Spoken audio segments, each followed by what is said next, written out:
నాగుల చవితి హిందూ సంప్రదాయంలో అత్యంత పవిత్రమైన పండుగ. ఇది దీపావళి అమావాస్య తర్వాత వచ్చే కార్తీక శుద్ధ చతుర్థి రోజులు జరుపుకుంటారు.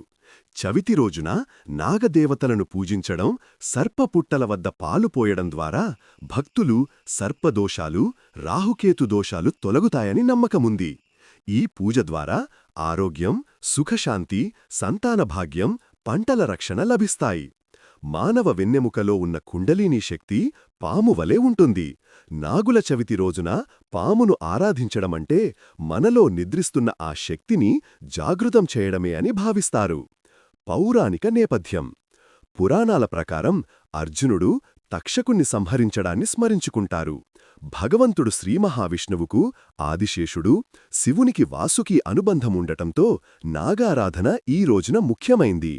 ఈరోజు ఉడికించిన ఆహారాన్ని తినరాదు, భక్తులు ఉపవాసంగా గడుపుతారు.